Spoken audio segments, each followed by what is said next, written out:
para nós. Nós temos visto que a igreja, ela é rica e muito bem desenhada em vários sinais, vários princípios que nos dão uma clareza de como Deus vê a igreja e como nós também devemos ver a igreja. Já vemos a igreja como o mistério de Deus, como a assembleia dos chamados, a eclesia, como o corpo de Cristo, como a obra-prima de Deus, como a família de Deus e como a habitação de Deus, Espírito. Todos esses elementos, você não precisou se esforçar. Deus simplesmente olhou para você e falou assim: apaixonei, vou levar para mim. Então, Ele te introduziu em todos esses aspectos. Isso dependeu exclusivamente dEle. Nós somos família, não é por nossa escolha, mas é porque Ele nos chamou para o corpo, para a sua casa, para a sua família. E hoje nós vamos ver mais 3 aspectos, só que esses 3 aspectos, diferentemente dos anteriores, não dependem só mais de Deus. Agora tem a nossa participação também. Por isso, quero convidar vocês para nós prepararmos nosso coração para o que Deus tem para falar para nós, como novo homem, como a noiva e como a guerreira. E assim nós encerramos os aspectos da igreja na carta de Paulo aos Efésios. Abaixe sua cabeça, vamos fazer uma oração. Senhor Jesus, nós te damos graça porque na nossa fraqueza e na nossa incapacidade, o Senhor nos habilitou para irmos além do que nós poderíamos pensar ou pedir. O Senhor nos colocou em uma posição elevada em si mesmo e nos levou para regiões celestiais, nos tirando dessa esfera terrenal. Obrigado, Senhor, porque o mistério foi revelado para nós, porque nós fomos chamados para sermos o teu corpo, porque hoje o Senhor tem trabalhado em nós para sermos a tua obra-prima, a tua família e a tua casa, a tua habitação. Obrigado, Senhor. Isso não dependeu de nós. Agora, Senhor, no que depende de nós, nós queremos ser aqueles que são achados fazendo assim, escolhendo o melhor, escolhendo a bênção. Abençoa o nosso coração, a nossa mente, aquieta-nos, Senhor, e prepara-nos para receber a tua palavra. Que a tua semente da palavra em nós possa gerar frutos e que esses frutos possam ser suprimento e bênção para aqueles que o Senhor colocar em nosso caminho. Aleluia. Amém. Bom, essas porções que nós vamos compartilhar, elas estão em Efésios capítulos 4, 5 e 6. Eu vou usar a versão NVT, a nova versão transformadora, porque esses trechos são trechos que vocês já conhecem, já encontraram e já desfrutaram várias vezes. Então eu quero quebrar o costume que vocês já têm com a palavra, trazendo uma outra tradução, uma outra apresentação, para que vocês possam enxergar os detalhes. E é isso que eu quero pedir. Observe os detalhes dessas porções a partir do capítulo 4. Vamos ler aqui o versículo 17. Assim, eu lhes digo com a autoridade do Senhor: não vivam mais como gentios, levados por pensamentos vazios e inúteis. A mente deles está mergulhada na escuridão. Andam sem rumo, alienados da vida de Deus, pois são ignorantes e endureceram o coração para Ele. Tornaram-se insensíveis, vivem em função dos prazeres sensuais e praticam avidamente toda espécie de impureza. Mas não foi isso que vocês aprenderam de Cristo. Uma vez que ouviram falar de Jesus e foram ensinados sobre a verdade que vem dele, livrem-se de sua antiga natureza e de seu velho modo de viver, corrompido pelos desejos impuros e pelo engano. Deixem que o Espírito renove seus pensamentos e atitudes e revistam-se de sua nova natureza, criada para ser verdadeiramente justa e santa como Deus. Aqui nós somos então confrontados. Sem você pedir, sem você se esforçar, na maternidade, eles já poderiam colocar lá uma plaquinha na porta: sala de recepção de velhos homens. Todos ali, naqueles bercinhos tão fofinhos, banguelas, carecas, analfabetos, mas já são um velho homem por legado. Eles já nasceram com uma natureza como nós, que é carregada de todo o veneno e de toda a toxicidade que o velho homem produziu desde a queda no Jardim do Éden e acumulou até o dia de hoje. A nossa natureza é tóxica. Nós somos, por nossa própria constituição, produtores de toxinas também. Por isso o Senhor nos deu vários órgãos no corpo para nos ajudar a filtrar e eliminar o nosso veneno. Porque se há alguma falha em algum órgão em nós, nós somos envenenados por nós mesmos. Pelo simples fato de respirarmos e vivermos, nós nos envenenamos. Pelo nosso metabolismo, pelo nosso jeito de ser. O velho homem aqui, ele também é assim. Ele é tóxico. Ele se envenena. Aqui, na sequência, a gente vai ver uma série de elementos, mas eu quero chamar a atenção para vocês que o velho homem, ao contrário dos outros itens que nós vimos relacionados à igreja, ele precisa fazer uma escolha. E essa escolha é relacional e ela é intencional. Você precisa desejar. E você precisa sair da sua caverna e se relacionar com Deus e com os irmãos e com os homens. O velho homem, ele está lá, independente de qualquer coisa, ele está lá guardadinho na sua caverninha. Mas ele se revela quando você se apresenta a Deus. Ele se revela quando você está junto com outras pessoas. E nesse momento, nós que recebemos o Senhor como nosso Senhor e Salvador, e que fomos libertos da nossa velha natureza, ali na cruz o Senhor rompeu com os grilhões que nos tornavam escravos dessa velha natureza. Hoje, eu posso escolher andar como um novo homem, como eu também posso escolher continuar me parecendo como antes de eu ter sido salvo. E viver imitando as mesmas coisas que o meu velho homem praticava. Mas uma coisa é certa, irmãos. O Senhor não nos chamou para sermos nesse sentido. E me perdoem porque eu vou quebrar minha promessa de novo. O Senhor não nos chamou para sermos Gabrielas, que nasceram assim, e cresceram assim, e vão ser sempre assim. Não. O Senhor nos chamou para sermos novas criaturas.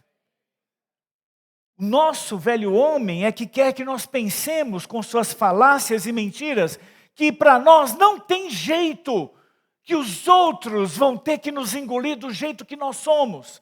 Não foi assim, e nem para isso que o Senhor nos chamou. Ele nos chamou para sermos como Ele, santos em vida e natureza. Nós éramos, sim, a expressão do inimigo dele, mas Ele, por causa do seu grande amor, veio até o lamaçal em que nós estávamos, nos resgatou e mudou a nossa posição, e mudou a nossa disposição. Hoje nós temos liberdade para ir à presença de Deus. E nós temos o direito de sermos como Deus em vida e natureza. Por que então nós insistimos em viver da mesma forma que nós éramos antes? E imitar o que as pessoas que não têm o Senhor fazem? E almejar o que elas têm? E copiar o que elas praticam? E apoiar e aprovar o que elas promovem? Eu já fui liberto disso. Mas por que eu ainda sou atraído? E aqui, versículo 17, já nos revela. Não vivam mais como os gentios, levados por pensamentos. A raiz do velho homem é uma mente que está presa nas coisas dessa terra, dessa dimensão. Por isso, Colossenses, quando Paulo fala, irmãos, pensai nas coisas lá do alto. Buscai as coisas lá do alto. E quando Cristo, que é a nossa vida, se manifestar, então nós também seremos manifestados com Ele em glória. Mas não vai ser só naquele dia que de repente eu começo a me conectar com Deus. Não. É um exercício e uma escolha. É uma relação e uma intenção hoje, no dia a dia. Eu tenho que me preparar hoje para me encontrar com Deus. E para me encontrar com pessoas. E eu tenho que hoje fazer escolhas. E essa escolha aqui, Paulo nos orienta. É uma questão de pensamentos. Depois de mais de 2000 anos, aí então alguns transformaram isso numa ciência e viraram o que é chamado hoje aí de coaches da sociedade, que são pessoas que vão treinar outras pessoas a administrar a sua velha natureza, para que ele possa ser uma versão melhorada de si mesmo. Eu vou dizer para vocês, é possível que nós possamos ser uma versão melhorada? Sim, com muito esforço, dedicação, você pode ser uma versão melhorada, mas isso não chega nem aos pés do que o Senhor pensa a seu respeito e do que o Senhor preparou para seu respeito. O Senhor não quer você maquiado e melhorado, o Senhor quer você transformado. Essa é a diferença. Mas os coaches de hoje, eles trabalham em cima de alguns princípios que estão aqui. E sempre estiveram aqui, escritos na palavra para mim e para você. Se fosse numa reunião, num ambiente de estudo social, a gente poderia dizer que é uma apropriação cultural. Eles se apropriaram de uma característica que é de uma outra nação, é do reino dos céus, e querem se apropriar dessa natureza para viver no reino das terras. Isso é apropriação cultural, vamos denunciar isso na ONU, não pode. Mas eles fazem. E como é que eles fazem? Eles começam a dizer o seguinte: você possui nas suas raízes um sistema de crenças. E essas crenças modelam os seus valores. E os seus valores se transformam nas suas ações, nas suas atitudes. E essas atitudes trazem consequências, que são os frutos. Quando você limita a sua ação a apenas tirar os frutos, tirar as consequências, você vai, aparentemente, estar livre do problema, mas você continua com raiz, com tronco e com galhos. Você só se ocupou em tirar frutos. Não atacou o cerne do problema. Irmãos, o cerne do velho homem é o que eles chamam de sistema de crenças e que nós chamamos aquilo que nós cremos, a nossa fé. Se você não exercita a sua fé, se você não alimenta a sua fé, então é as crenças do velho homem que vão vicejar e frutificar na sua vida. Isso é uma questão de escolha. Não há como eu entrar na cabeça do Henrique ou do Vinícius e transformá-los.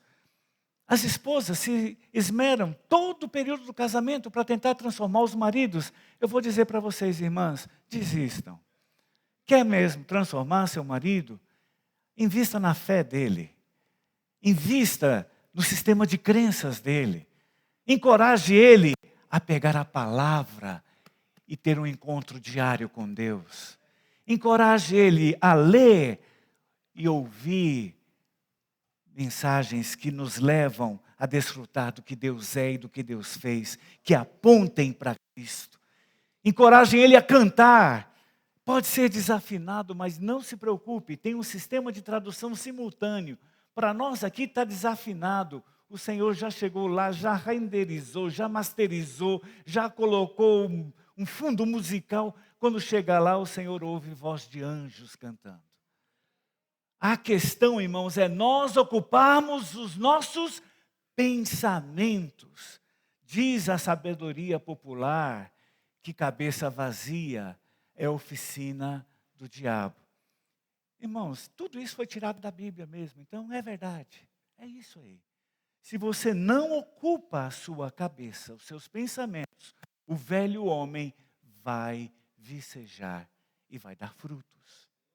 Mas quando nós intencionalmente nos relacionamos com Deus, quando intencionalmente nós percebemos que eu sozinho eu não consigo, eu preciso dos irmãos, aí eu ligo para alguém, eu visito alguém, eu chamo alguém para ser o meu companheiro espiritual na jornada. Alguém que vai estar do meu lado, para ombrear comigo, porque eu vou fraquejar algumas vezes. Algumas vezes eu vou também cair. Sou um vaso de barro. Não tenho força em mim mesmo. Por várias vezes eu posso tropeçar. E é por isso que o novo homem, ele é falado na dimensão da igreja. Porque eu não preciso andar sozinho e eu não consigo vencer sozinho. Eu preciso de relacionamento com os irmãos. E por isso que relacionamentos são tão complicados. Porque relacionamentos têm a força, a capacidade de nos desnudar e de mostrar quem realmente nós somos. Quantas vezes nós somos surpreendidos de pessoas que ao nosso redor, perto de nós, estavam só falando bé, bé, e a gente falava, oh, mas que ovelha fofinha. E aí nós só descobrimos que não era ovelha, ou quando colocou os dentes para fora, e aí a gente viu, é lobo. Ou quando deu uma marretada na gente, a gente viu, é bode. E aí pronto. Irmãos, nós somos muito ruins de classificar as pessoas. E nós só conseguimos olhar a aparência. Mas quando nós nos relacionamos com os irmãos, o que nós somos aparece. E aí quando o que você é revelado, quando o seu velho homem põe o nariz para fora, aí nós só temos duas opções. Ou eu levo a cruz, ou eu coloco debaixo de uma outra camuflagem. E eu tento esconder aquela porção. E impeço a obra transformadora do Senhor na minha vida. Isso, irmão, só vai atrasar o plano de Deus. Quando a gente chega nas promessas do Senhor, o Senhor fala, uma coisa eu digo, nem todos encontraremos com o Senhor, mas uma coisa é certa, transformados seremos todos. Olha lá o que diz Colossenses 3, a partir do versículo 15, o versículo 5. Portanto, façam morrer. Não é, portanto, vejam Cristo matar em vocês. Não, é façam. Você precisa participar desse processo. Você precisa dar a Não, para que o Senhor entre nos seus esconderijos interiores, nas suas raízes mais profundas e arranque uma a uma, fazendo morrer. E como é que a gente faz uma planta morrer? Não regando, não adubando, não podando, não deixando com que ela ganhe espaço e mate as outras plantas que tentam receber ali a luz do sol. As nossas raízes, elas são mortas por inanição. Então aqui escolha fazer morrer as coisas pecaminosas, terrenas, que estão dentro de vocês. Fiquem longe da imoralidade sexual, da impureza, da paixão sensual, dos desejos maus e da ganância, que é a idolatria. É por causa desses pecados que vem a ira de Deus. Vocês costumavam praticá-los quando a sua vida ainda fazia parte deste mundo. Mas agora é o momento.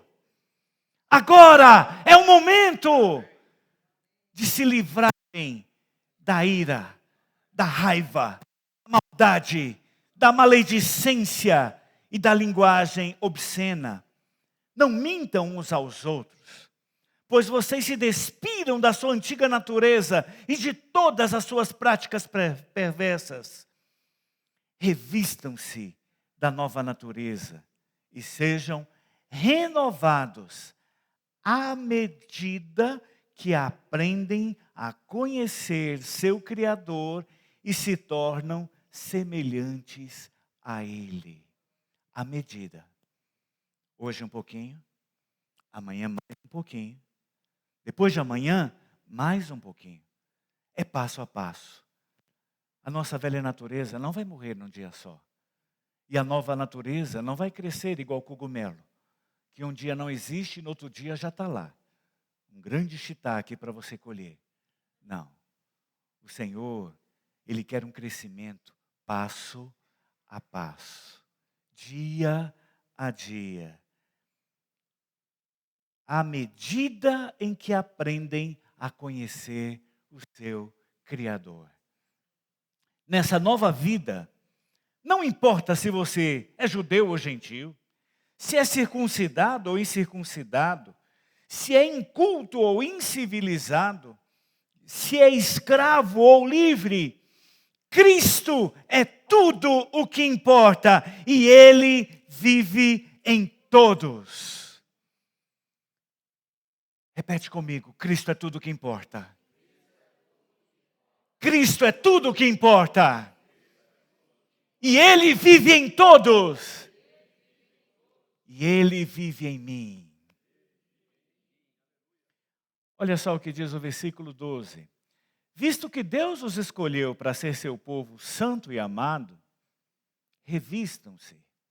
Se você, ao se despir do velho homem, ficou exposto, você não precisa andar exposto. Você ganhou uma muda nova de roupa, especial, para encontrar com o seu Criador, o Rei dos Reis, o Senhor dos Senhores. Então, aqui fala, revistam-se de compaixão, de bondade, de humildade, de mansidão, de paciência. Esses não são elementos internos que adornam aí o nosso cofrinho. Isso é vestimenta. É assim que os outros me enxergam. É assim que os outros enxergam Cristo em mim. Compassivo, bondoso, humilde, manso, paciente. Aqui é roupa, é expressão. Quando nós saímos de um lugar e olhamos para trás, o que nós enxergamos no olhar das pessoas? Nós enxergamos um graças a Deus? Ou nos enxergamos um até que enfim? Já foi tarde.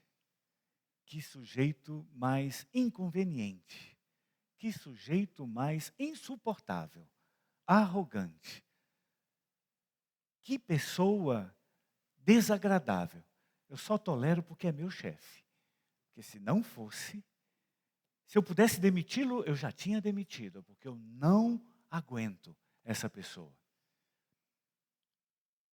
Nós precisamos, na nossa jornada, olhar para trás e colher glória a Deus. E falar, puxa, não foi o Lucas que me visitou. Foi Deus que me visitou. Foi Deus que enviou o seu anjo para mandar uma palavra para mim. Isso é velho homem e novo homem. E os dois estão aqui.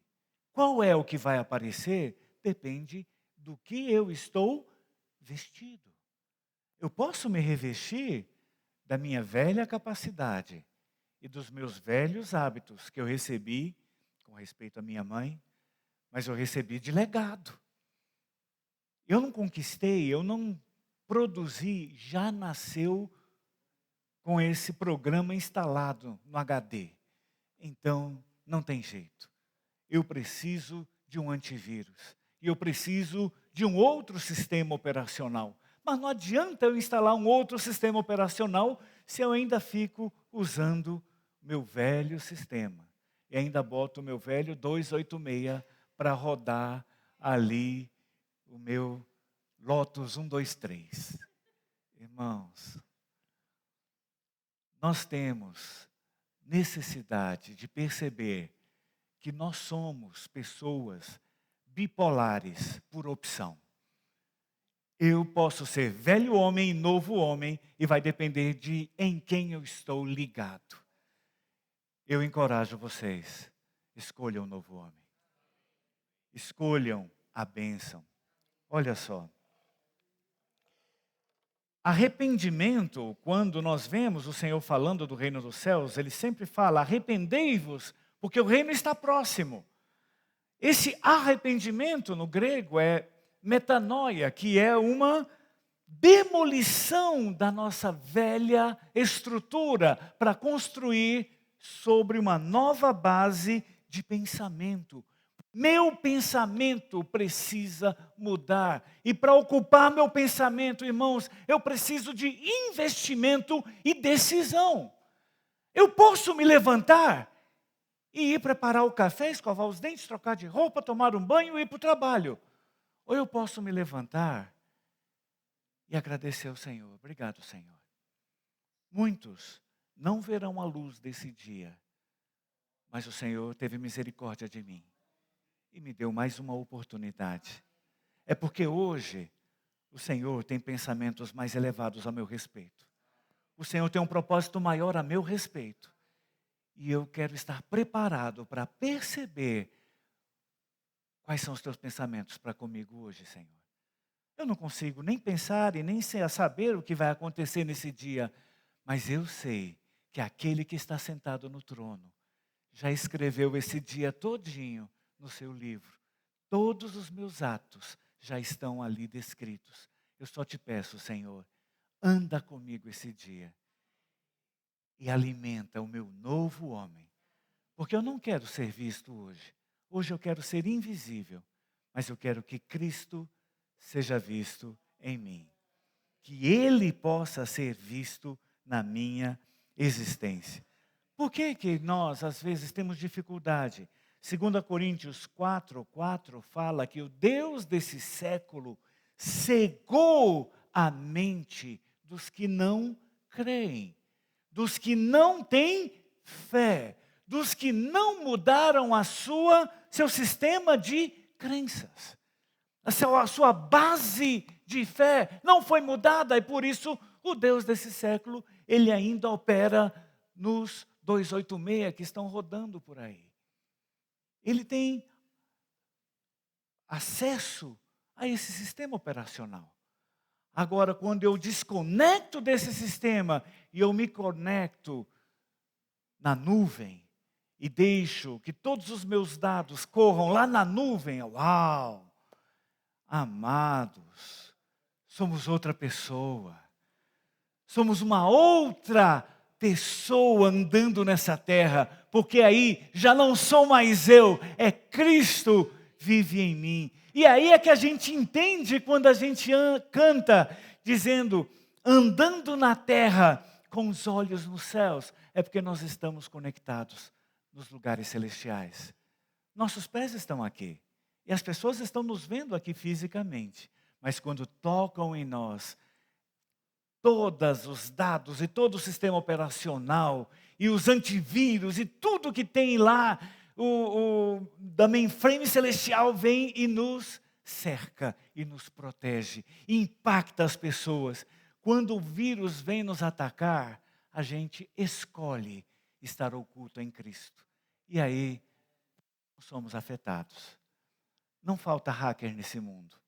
Não falta quem tente corromper o nosso sistema, roubar os nossos dados e divulgar nossas fraquezas. Não falta. Mas nós precisamos ser aqueles que escolheram estar conectados ao Senhor. Voltando lá para Efésios, capítulo 4, diz assim, a partir do versículo 25. Segue o mesmo princípio lá de Colossenses. Portanto, abandone a mentira. Digam a verdade ao seu próximo, pois somos todos parte do mesmo corpo. E não pequem ao permitir que a ira os controle. Acalmem a ira antes que o sol se ponha, pois ela cria oportunidades para o diabo. Quem é ladrão, pare de roubar. Em vez disso, use as mãos para trabalhar com empenho e honestidade e assim ajudar generosamente os necessitados. Evitem linguajar sujo e insultante. Que todas as suas palavras, de novo, que todas as suas palavras sejam boas e úteis a fim de dar ânimo àqueles que as ouvirem. Não entristeçam o Espírito Santo de Deus, o selo que Ele colocou sobre vocês para o dia em que nos resgatará de sua propriedade, como sua propriedade. Livrem-se de toda amargura e raiva, ira, palavras ásperas e da calúnia e de todo tipo de maldade. Em vez disso, sejam bondosos e tenham compaixão uns dos outros, perdoando-se como Deus os perdoou em Cristo. Isso é um novo homem. É alguém que expressa na sua vida o que Deus é. Irmãos, mas como é que eu posso viver o novo homem? Não tem outro jeito. Eu tenho que mudar meu pensamento. Onde é que eu estou conectado? Falando aqui para os irmãos e para aqueles que nos acompanham também, na nossa jornada nós temos momentos que a gente sofre grandes embates, grandes decepções, traições, desajustes, desarranjos, desconexões, em que as nossas expectativas são frustradas. Sim, existe. E o que o Senhor fala para nós? Olha firmemente para o autor e consumador da fé. Se você continuar olhando para as coisas que te ferem, aquilo vai te alimentar. E aquilo que te alimenta faz o seu valor e os seus comportamentos se moldarem aquilo. E ao final, você acaba dando frutos daquilo que você se alimentou. A melhor coisa que nós precisamos é resgatar uma palavra que nós ouvimos na década de 1980, quando nós estudamos as epístolas de Paulo aos Coríntios. Nós saímos da conferência com uma frase e repetimos ela por muito tempo. Meus ouvidos não são lata de lixo. Há muita sujeira correndo por aí.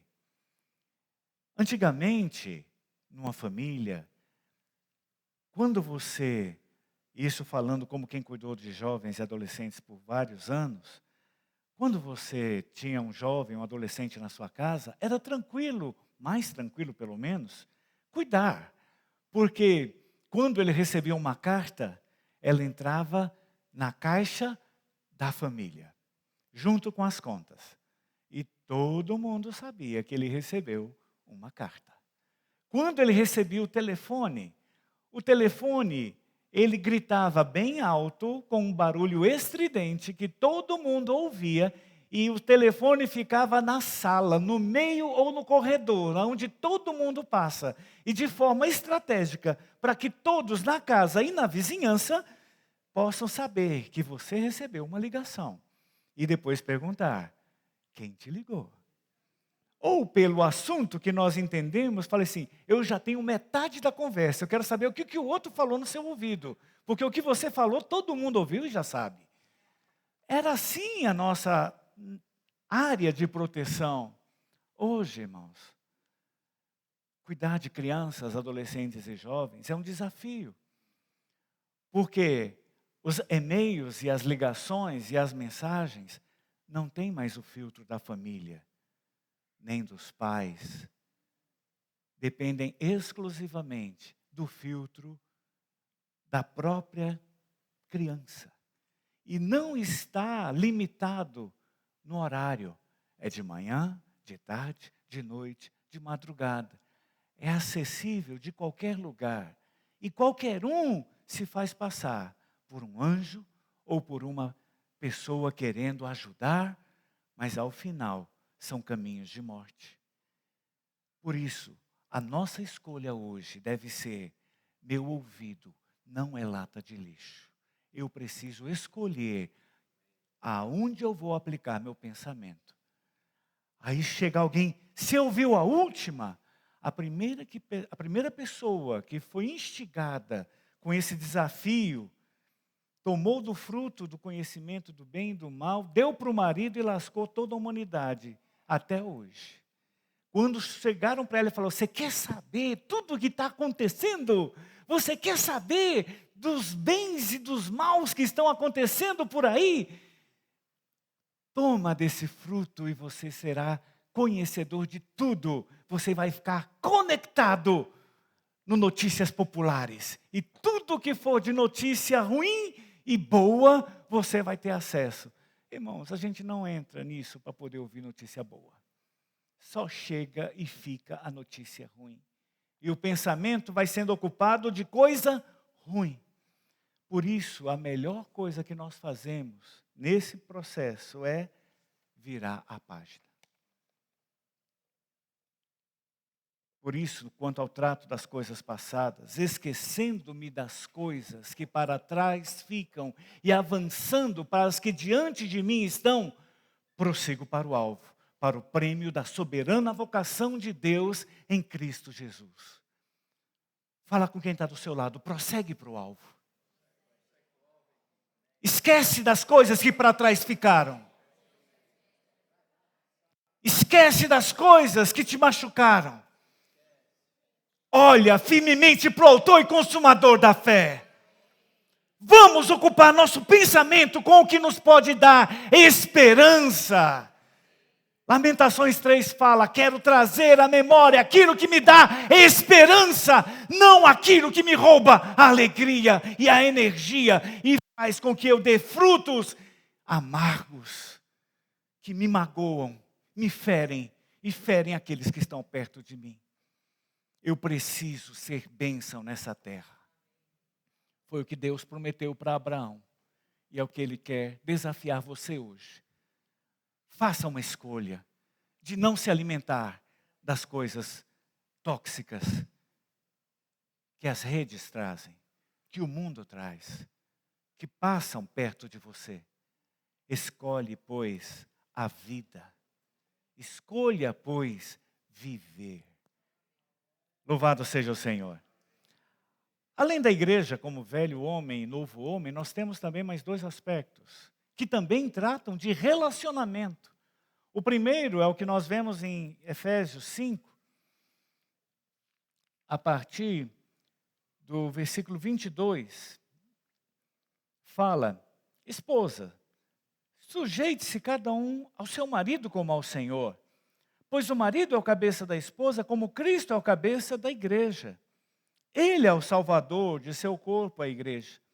Assim como a igreja se sujeita a Cristo, também vocês, esposas, devem se sujeitar em tudo a seu marido. Daí os irmãos falam assim, fala Deus, continua.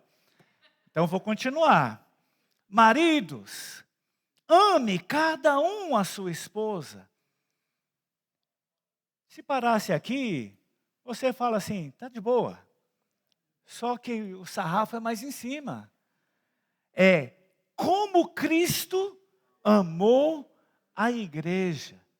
Ele entregou a vida por ela, a fim de torná-la santa, purificando-a ao lavá-la com água, por meio da palavra. Assim o fez para apresentá-la a si mesmo, como igreja gloriosa, sem mancha, ruga ou qualquer outro defeito, mas santa e sem culpa. Da mesma forma, por que ele fala da mesma forma? Porque os maridos precisam ouvir 2 vezes para poder entender. Da primeira vez só passa batido, ele esquece. Então Paulo vai repetir. Da mesma forma, repetindo, os maridos devem amar cada um a sua esposa como ama o próprio corpo. Pois o homem que ama a sua esposa, na verdade, ama a si mesmo. Ninguém odeia o próprio corpo, mas o alimenta e cuida dele, como Cristo cuida da igreja. E nós somos membros do seu corpo. Por isso o homem deixa pai e mãe, se une à sua mulher, e os dois se tornam um só. Esse é um grande mistério, mas ilustra a reunião entre Cristo e a igreja. Então aqui falou 2 vezes para os homens, porque eles precisam de reforço para poder entender. E aí depois volta a falar para as irmãs, porque para as irmãs a última coisa falada é a que vai contar. Então, portanto, volta a dizer, cada homem deve amar a esposa assim como a si mesmo, e a esposa deve respeitar o marido. Acabou o capítulo. Pronto, chegamos aqui. O que tem a igreja a ver com a noiva? Irmãos, quando você fala de noiva e esposa na palavra, você também fala de relacionamento. Uma é a vida de solteiro, em que você tem liberdade, vai aonde você quer, com quem você quer, faz o que quer. A vida de casal, na teoria, conforme ensino na faculdade, ela deveria ser um ambiente de negociação e de harmonia, em que um e outro, na comunhão, constroem uma nova história juntos, onde um e outro assumem o papel de coprotagonistas da história, onde um e outro se apoiam. O crescimento de um é o crescimento dos dois. A vitória de um é a vitória dos dois. O choro de um é o choro dos dois. A dor de um é a dor dos dois. É relacionamento. É intencional. E na palavra, quando fala da noiva, só fala um aspecto, enfatiza um aspecto. A noiva, ela precisa se adornar. Ela precisa mudar a sua apresentação. Ela precisa estar preparada para ser apresentada como a noiva. Ela vai estar com joias, com uma roupa diferenciada, de uma forma diferenciada, ela vai se apresentar e ela vai assumir a sua posição ao lado do noivo. Fora da noiva, nós temos a meretriz. A meretriz, ela não se preocupa com a apresentação. Ela vende o seu tempo e se ocupa de satisfazer a necessidade do momento e depois vai embora. Não tem relacionamento, não tem empatia, não tem a responsabilidade de construir histórias juntos. Isso é a mesma dicotomia do velho homem e do novo homem. Nós podemos ser a noiva do Cordeiro, mas não agimos, às vezes, como uma noiva. O Senhor mesmo fala para Oséias, Oséias, eu vou deixar registrado aqui para que lá no futuro, no ano de 2024, quando forem dar uma mensagem sobre casamento lá na igreja no Guará, você vai usar essa demonstração para poder dizer como é que eu, Deus, me sinto. Oséias, está vendo ali aquelas pessoas, aquelas mulheres ali, meretrizes que andam ali jogadas pelos cantos? Toma uma e casa com ela. E Oséias, profeta do Senhor, fez o quê? O que o Senhor mandou. Foi e casou. E já casou sabendo quem ela era. E o que estava no seu coração. E que ela não tinha no seu coração comprometimento. Não tinha no seu coração uma exclusividade para com ele. E o que aconteceu?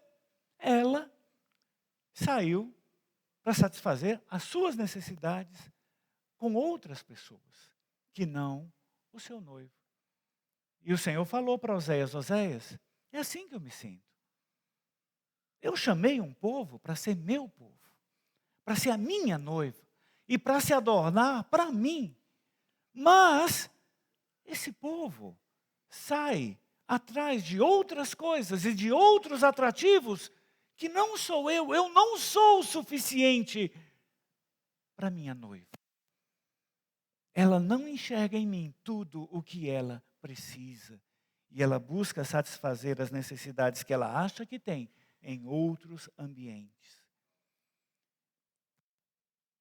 Quando em Efésios fala da igreja como noiva, fala de comprometimento. E fala que da parte do Senhor, do marido, ele já se entregou. Ele se entregou por ela. Ele deu tudo o que ele tinha, porque, irmãos, a coisa mais difícil é você amar alguém e não ser correspondido. Olha só aqui o que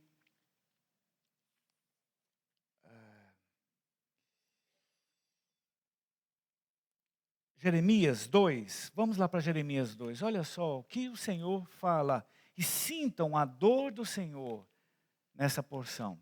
Jeremias 2, vou continuar lendo aqui na NVT, só para vocês verem nessa redação como é que está, nessa tradução. Versículo 31, olha só o que diz aqui. Oh, meu povo, ouça as palavras do Senhor. Acaso tenho sido como um deserto para Israel?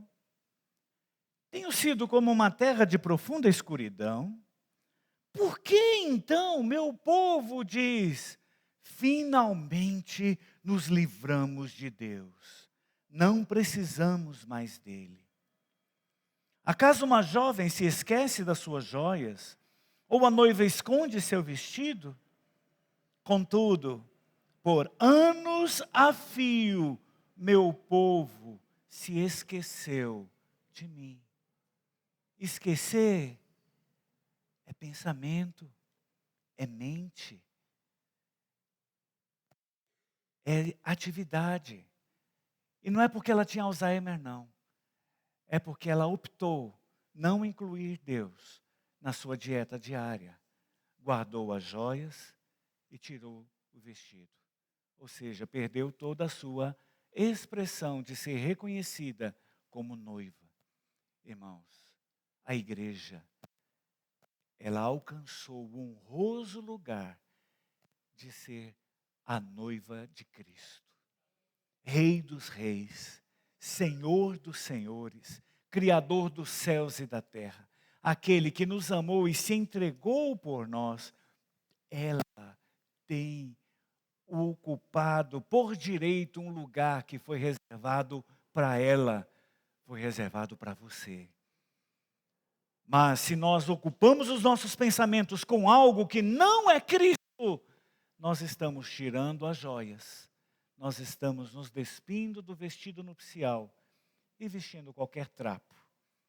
Apocalipse fala que as nossas vestes são os nossos atos de justiça. Então, eu vou tirando a justiça que há no meu procedimento e vou agindo como andam as pessoas por aí. Ah, vai ter uma manifestação em algum lugar em favor das baleias que estão morrendo lá no Oceano Índico.